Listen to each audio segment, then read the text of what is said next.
people are drawn to you because of who you are on the inside. Right. So if I can take this away from you, basically strip you bare of all the accoutrements, as they say, that Right. make you you, and force you for you to see the beauty that I see in you. If you can fully embrace that, then I know that you can be in alignment with what you're meant to do for the rest of your life.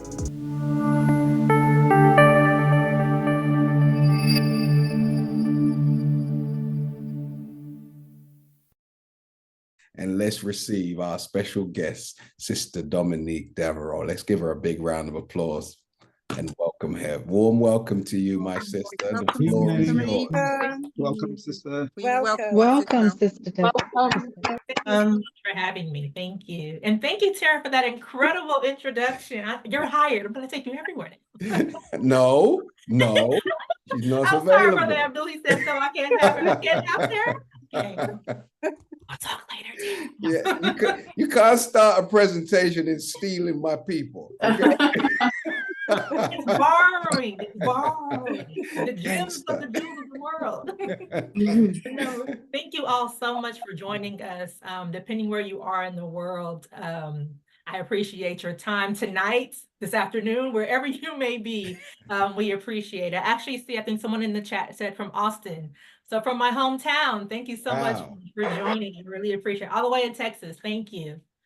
But yes, so as he mentioned, and as they mentioned, my name is Dominique Devereaux, and I am the proud lead designer and style strategist for the House of Devereaux, where we specialize, again, in the bold professional redefined, specifically in power suits. And so if you've ever heard the term power suiting, power styling, power dressing, it is built around confidence. And it is built around structure, and more importantly, I emphasize color. Oftentimes you'll hear people say, when it comes to suiting, or when it comes to style in general, I can't wear color. Oh my gosh, I can't pull this off. I can't wear this, or I don't look good in it. I'm a believer, no matter who you are, your skin tone, you can wear color. It's all based on the certain hue and tone of color that you utilize or choose to wear. So when I sit down and I have consultations with my clients, I like to really dive into what colors work for you, what colors don't work for you, and what they mean to you. I'm a believer of color theory and color psychology, speaking about like what kind of speaks to you and evokes and brings out certain moods or energies in you. So yes, I'm actually going to dive quickly into our presentation, if that's okay, and then we'll have some questions, I Absolutely. believe. That's good. Go ahead. Okay, alrighty, thank you. Just give me one moment. Again, thank you for joining.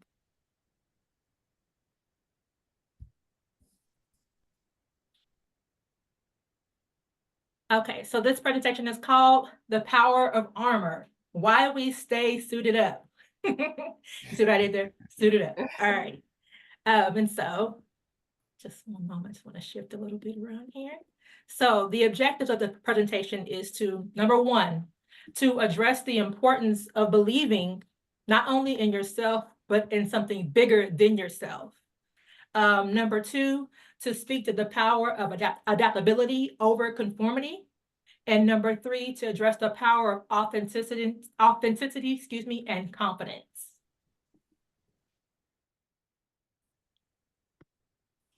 So again, as he said earlier, our house philosophy with House of Devereaux is people will stare, make it worth their while. I'm a believer of first impressions and making strong first impressions. And as we all, learn genuinely, first impressions are lasting impressions. So I make an emphasis and an effort to show up in every space and in every place as authentic as I can be in who I am. I'm a lover of browns and of grays and of blues and of traditional styling. Traditional styling influenced my fashion brand. However, when I became a designer, I really wanted to turn things on their head when it came to color. So when I step out in a space and in a place, I want people to know that's the lady with the suits. And it's actually funny. I've kind of become that around town. People would be like, I think I know your name. I'm not quite sure. You're the lady with the suits, right? And I'm okay with that. It'll lead them into the conversation about Dominique Devereaux, who she is. But if I'm known as a lady with the suits, that's branding, and I'm okay with that. It's a conversation starter. So yes, again, our philosophy is people will stare, make it worth their while. A bit about my background. So I knew early on that I was meant to be a designer. I was a young lady. I grew up, first of all, in the church. Southern Baptist. So it's one of those things where style is actually kind of a part of that culture. And presentation is a part of that culture. And you know, I come from the South as well, in Texas. So we're talking, you know, big hats and style, and the women of the church made an emphasis, specifically my mother, on slips and stockings and pantyhose and looking like a young woman. And so I feel like those kind of things followed me into my brand and into my career and who I chose to be. Additionally, I was your typical, what you would call girly girl. I played with paper dolls. I actually saw recently, there was these old kind of like fashion sketch, kind of like little plastic slide down things that somebody posted online. And I had those from the Scholastic Book Fair. Everyone else was freaking about science and math, and I was figuring out, how do I draw? How do I sketch? Like, how do I funnel myself at a very young age into being a part of this industry? Additionally, I had 4 different interns. Many of my college friends, they did one and done and they were on to their career. People probably wonder why 4 internships. I wanted to learn every single thing I could learn about the industry from every side of the industry. So I interned in television and film. I interned in event production. I interned in wholesale and in showroom and product development. Because for me, I wanted to learn how everyone got things right and how they got them wrong, the do's and the don'ts of a fashion business. Right. By being around mentors, and learning how successful they were, but also from their failures, I knew if I learned from them, I wouldn't have to experience it myself. One of my favorite quotes is, "Experience is a hard teacher because it gives you the test first and the lesson afterwards." And if I could prevent myself from having to go down their road and their path, that I could be successful or as successful as I could be in my own business. I began working as a product developer for other smaller brands out of Texas. And then people ask what led me to the UAE, which is where I am now. I say love. They're like, wait, love? Yes. So my husband is actually an emergency manager here for the UAE government. And when he and I got married, I actually gave up a huge part of what became a huge part of my life, which was my career, to become a wife. And I've been very independent for majority of my life, but I knew that I found a leader in a husband. I found someone who I could follow on the other side of the world. And not only that, he was a huge supporter of my dreams. He knew that I spent countless years funneling my energy into other people's brands, other people's companies, helping make them so much money. So that when it came down to me moving abroad, he was in full support of me creating and crafting my own brand. So I'm incredibly grateful. I know everyone that doesn't have that level of support, but I am grateful for that level of support from him. So a little bit about who we are and what we offer. We have an array of services, but our most popular services would be our custom design, which of course are our suits, but then also our professional branding. So as I mentioned before, I work with several wholesale brands in product development for them. Say that 5 times fast. But in doing so with them, I just kind of felt stifled creatively. I felt like I didn't have a voice to create what I wanted to create. And when I left those companies, what I made for them stayed with them. I had no control over what came with me. My designs that I worked so hard on were actually their property. And so when I became a brand myself, I really set out to create things that I could be proud of. And Power Suits is what I'm genuinely and truly proud of. So moving on, why Power Suits? So as Tara mentioned in my introduction, I'm really big on the scripture, Ephesians 6:10-13. And it says, "Therefore put on the armor of God that you may be able to stand against the troubles of the world. For we do not wrestle against flesh and blood, but against principalities, against powers, against the rulers of darkness in this age, and against spiritual hosts of wickedness in the heavenly places." Power suits are my armor. When I put them on, I feel incredibly confident. I feel like I can take on the world. I feel like that with my suits on my back and God on my side, there's nothing that anyone can tell me. There's something that I cannot accomplish, I cannot achieve. Not saying it won't be hard, because being a business owner has its hard moments. Being an entrepreneur has its incredibly difficult moments. But the payoff is knowing and laying my head down at night, knowing that I created a life for myself and I created a brand for myself, and all the hard work that I've put into it, God has blessed me to create this opportunity for myself. Additionally, power suits were made out of functionality as well. I am anemic, so I'm always cold. No matter where I go, I'm always cold. So I was looking at old Google photos recently, and Google is notorious for flashing, a lot of flashbacks. But the last 15 years, I could look back and see I had on all types of jackets, hoodies, motos, blazers, just, I was always in a jacket and I couldn't understand why. And I'm like, it was the anemia. So while it was partially fashion, yes, it's also about function. Okay. So as we go through the conversation, I want you to think about authority being the priority, and mainly a question of how do you feel? When you get up and you get dressed in the morning, how do you feel? Do you feel confident? Do you feel strong? Do you feel powerful? Or maybe you feel the opposite. You feel unsure, you feel uncertain, you feel like, okay, I have nothing to wear, or what I do wear doesn't really represent how I want the world to see me. And oftentimes style has a lot to do with our inner confidence. How we show up in a place, in a space, has a lot to do with how we feel about ourselves. So throughout this conversation, I want you to ask yourself that question. When you get dressed in the morning, how do you feel? Addressing our very first point, to address the importance of believing in yourself and something bigger than yourself. While I'm incredibly proud of what I've accomplished, I know that I could not have done it by myself. None of this was done on my own. And although I did leave a career behind in Texas when I moved abroad, and that was difficult to do, had I not made that major step to do so, God wouldn't have given me the opportunity to create what I created. I would have still been working for someone else, which is not a problem, because not everyone is meant to be an entrepreneur. But I knew, had I kept my feet planted where I thought I was supposed to be, I would have never gotten to the place where God wanted me to be. So in my brand building journey, I emphasize personal branding as well as professional branding.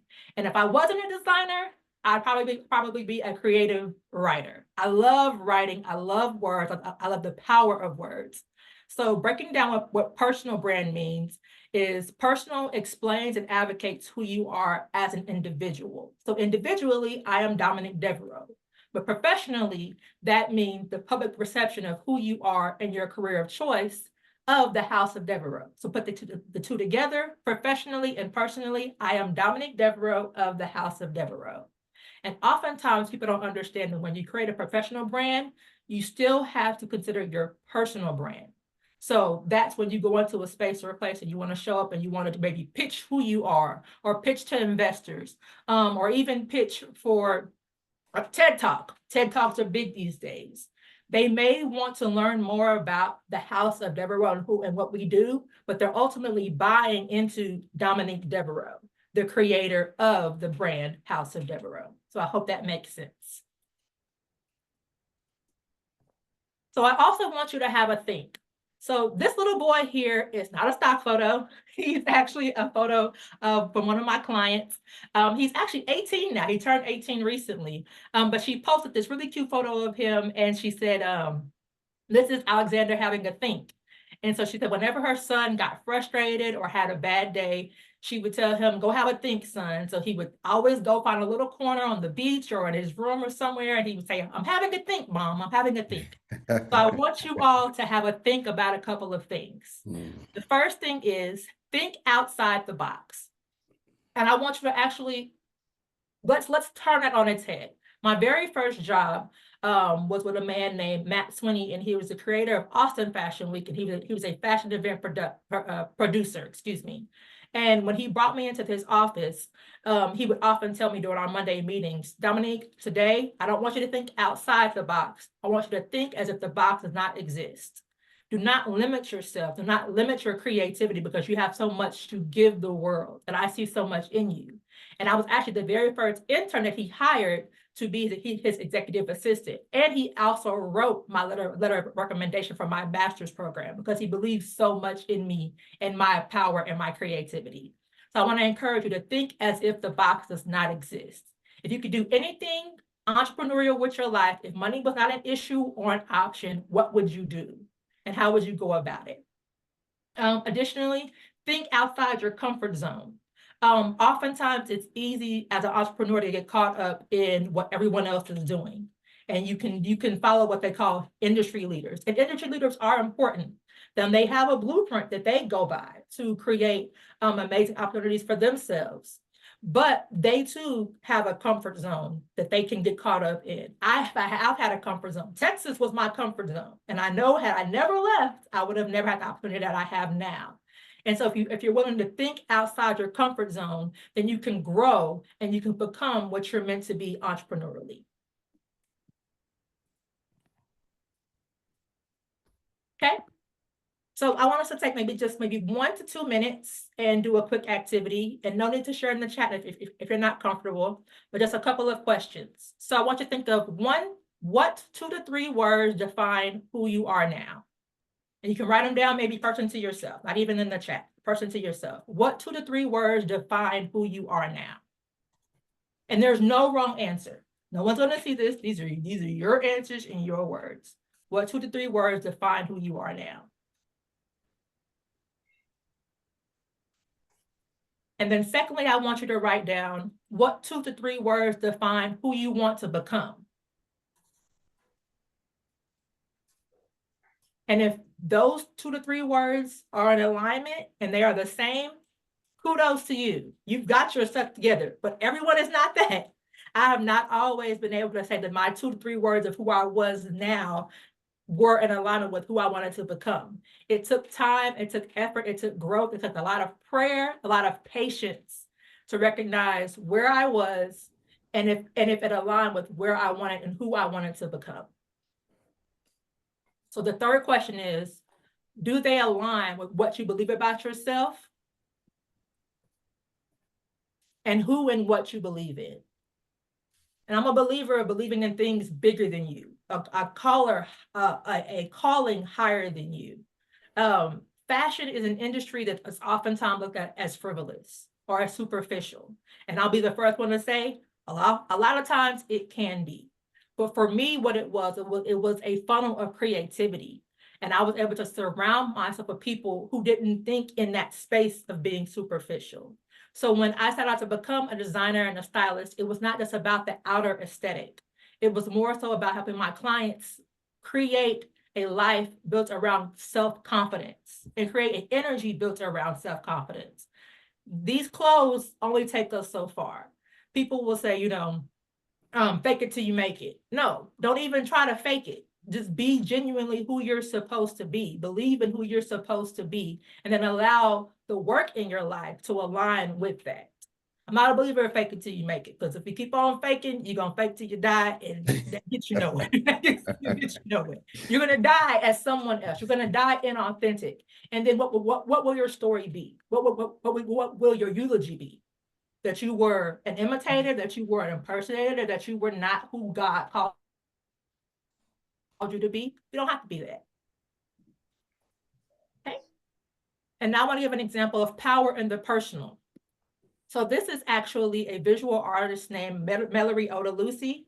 When she came to me, she was pretty aware of who she was and what she wanted to be. But again, we sat down and discussed the word up activity I just had you do. So we identified her 2 to 3 words of who she was and where she wanted to be. And the words that identified with her was, or her aesthetic of her work was chic, earthy, and versatile. So going through what she could create and how she created, we then led into creating this piece for her. This is a custom-made piece for her new headshots. And it's also versatile for her enough to paint in. It's a great oversized jacket that she wears to a lot of her different promotional events. And I don't know if you're familiar with Philosophy, but it's a major, major American fragrance brand and beauty brand. And Mallory recently did a partnership with them.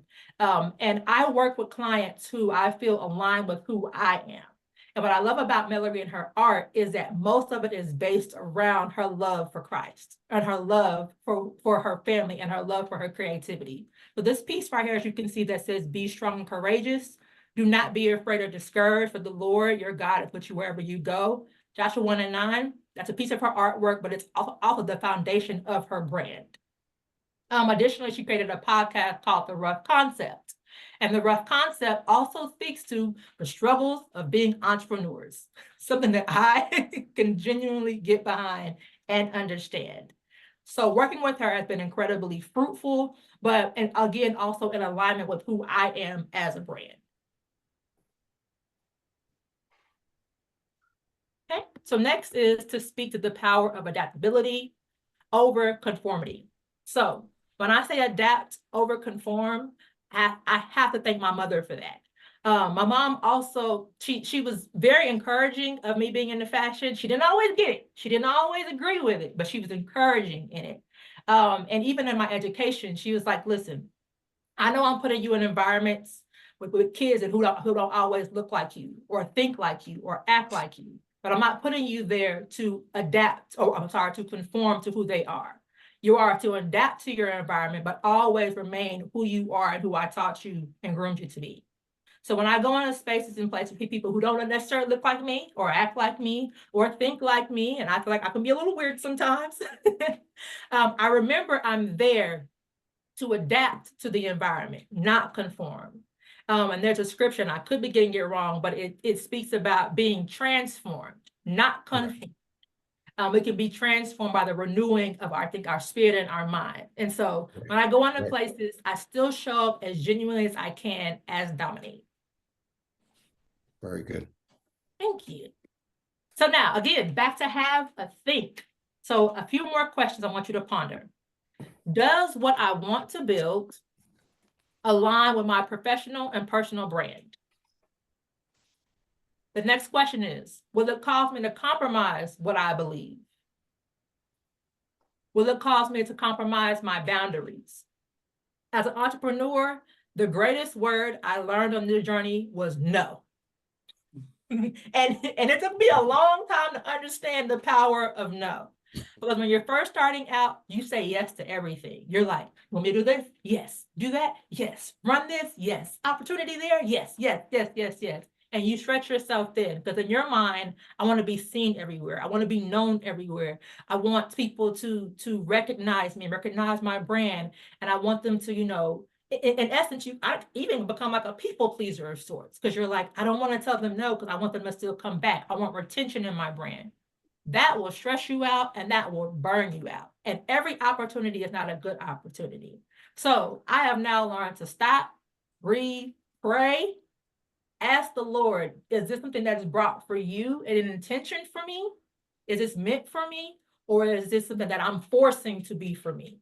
If it requires too much energy, if it requires too much, I don't want to say grit because grit is necessary, but if it requires too much hustle, that means I'm working against God. I'm working against what he has for me. I'm working against what he's created for me. He didn't create this to be difficult. Yes, there's going to be difficult times, but if he created this opportunity for me, it doesn't have to be difficult. It doesn't have to be a struggle. As they say, you learn to work smarter, not harder. Additionally, is it worth the compromise? So in some essence of entrepreneurship, there is compromise and there's also flexibility. It is required to be a bit flexible. It's required to kind of see things from a different lens and to be a bit open-minded on your journey. But if you sit down and you feel like you're shifting and becoming who you're not supposed to be, and you feel like you're completely turning on in what you set out to accomplish in your dream and in your goal of entrepreneurship, is it worth it? For me, it's not. And I've had several opportunities that have come my way that on paper looked great. They look like, oh, this is it. This is the big one, Dominique. You gotta go for it. And when I sat in and I talked to God about it, he was like, are you sure though? Do these people have the same morals, the same values, the same ethics, the same drive, the same work ethic that you have? Are you going to be the one that's having to carry the load? And if it goes wrong, everything falls on you? Like, if all those things that we have in intuition and in our gut are telling us it's not for us, that's not our gut, that's God. Right. That's him showing you straight up, this is not meant for you, daughter. I would not make this difficult for you if it was meant for you to happen and happen in the way that it's supposed to happen. Okay. So I wanted to just go into a few examples of how, again, adaptability versus conformity works. So when we create suits, a lot of our pieces are very bright and very bold in color. And so when I created this particular piece called the Sophia, I knew I wanted something different. I wanted to go against your traditional blues. And so I added this incredible, very, very flamboyant bell sleeve, but she's been one of my best sellers because she's different from what the market creates and shows. But she is considered editorial, not necessarily your everyday look. And so I had a client come to me and said that they wanted to shoot it for an actual editorial magazine out of LA. And it was this gorgeous cover that we ended up executing while I was here and they were there. And there was an entire team from LA that they flew in, and our vision came together. And it wasn't difficult. Why? Because I knew it was from God. I knew that he had this calling for this to happen. Even though we were on different parts of the world, this process was seamless. And does it suit you? Back to my whole thing about suits. This was a client who came in and she tried it on, and she's a writer. So she's like, Dominique, I use my hands a lot. The sleeves are beautiful, but they're doing a lot for me. I can't work like this. And so I was like, that's the beauty of custom. We can hack these off to where you still get the beautiful color, the accent, the cut, but it works for who you are. And she's been a longtime client of mine. So we did this incredible three-piece suit. So she has this along with pants and shorts executed just for her. The fit was amazing. The fit was fabulous. And we actually have a session, I think, next week for her next suit. But if you are me, stick with the bell sleeve. Because I like me a little extra. I like my big blue bell sleeves. Again, it is a part of who I am and my identity. That's the country coming out in you. It is. Oh no. As I get more comfortable, I started off a little fast. I think I've gotten my flow a little better. The text is coming out. Yeah. So I want to speak now to the power of pivot. Right. So I know we heard this buzzword a lot during COVID. Everyone was like, life is changing, I must pivot. This hit me hard during COVID. I actually landed an incredible opportunity with Nordstrom, and I'm not sure those on the call are familiar with Nordstrom, but it's a massively successful American department store. And they were looking to bring me in as a featured emerging designer and to actually craft and house my pieces. This happened, I want to say, in late February. Within 2 weeks, COVID happened, and the deal was pulled. And I was devastated. And I was like, no, but wait, no, but wait, no, but, and I actually had a really great friend, and she's actually one of my models, and she's like, I need you to relax. If God gave you this, he will give you something even greater.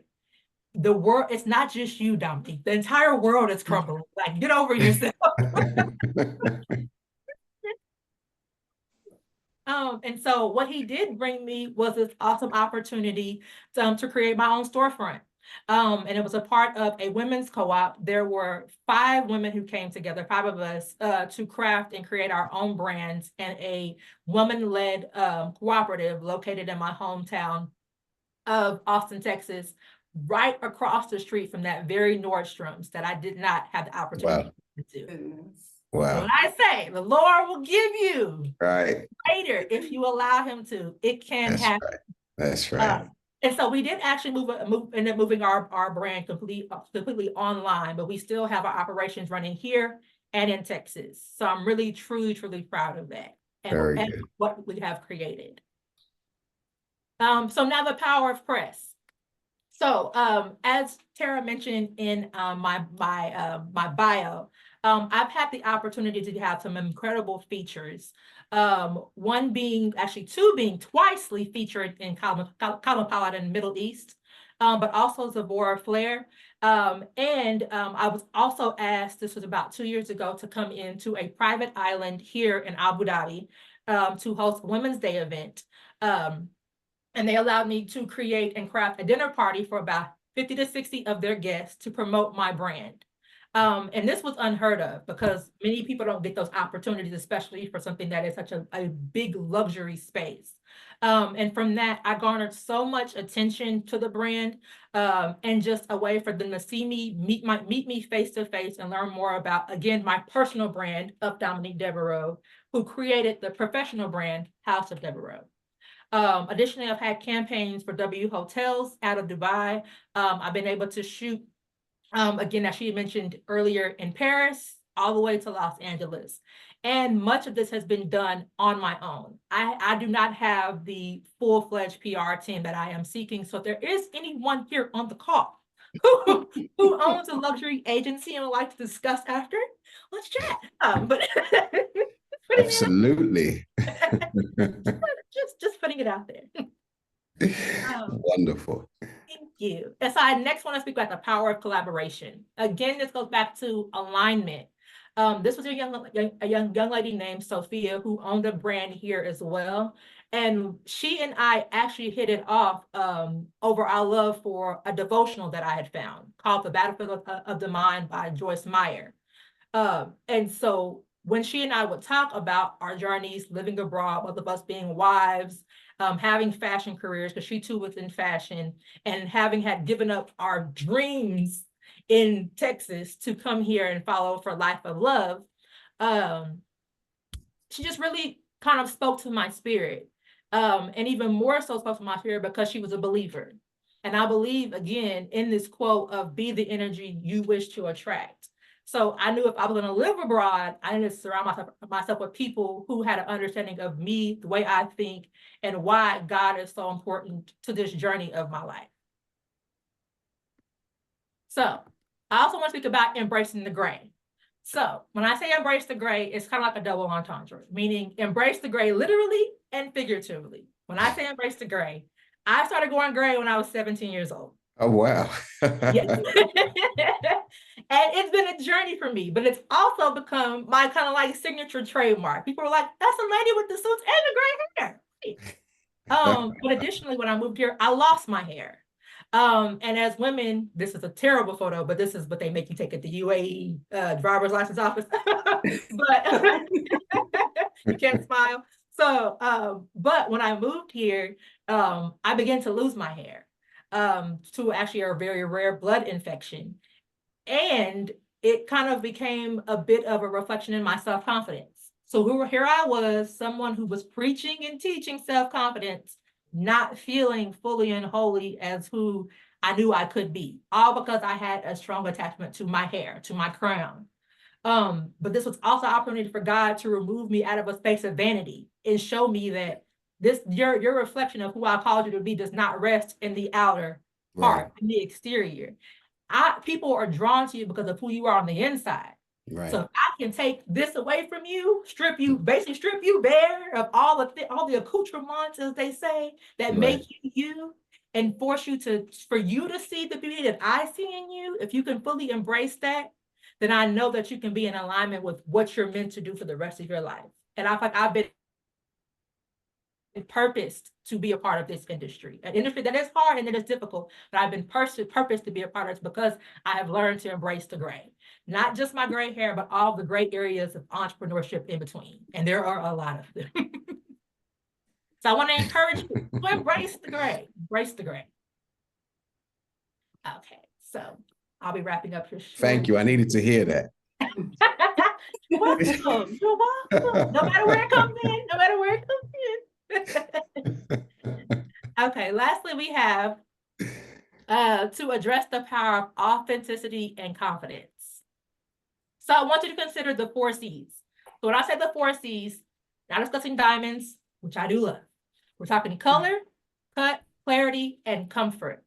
So when I say color, again, this goes back to the fact that everyone can wear color. It's all in choosing the proper color for your skin tone.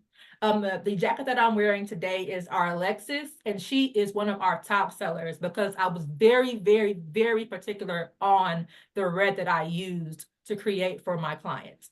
It took me 2 years to find this red, and I wanted a red shade that worked for all women's skin tones. The ladies on the call may be familiar with a red lipstick called Ruby Woo by MAC. It's been around for maybe almost 30 years, and it's been so popular because every woman could wear it and get away with it. I wanted to create the Ruby Woo of red jackets. So every woman, when they try it on, they're like, this works for me. The fit's amazing. The color's amazing. The cut's amazing. And yeah, so that's why I say consider the 4 C's. When it comes to the 4 C's, also consider cut. Not just with suiting, but with the actual cut of what you wear in general. Body types are important. So dressing to our body type means assessing the balance of maybe your top to your bottom, or vice versa, considering how you're built. The next C is clarity. When it comes to who you want to be, back to our questions about the word up activity, 2 to 3 words of who you are now and who you want to become. When you work with me, I want you to have clarity on where we're starting, but ultimately, what is our end goal in working together? Hopefully, it's confidence building. And then comfort. I know I said earlier, comfort is not good. It is good to a certain extent. I don't want you to be so comfortable with who you are and your style that you're not willing to be open-minded to change. And when I say change, I want you to change, but I want the change to come from within. I want you to be open to evolving and to growing, not necessarily altering who you already are.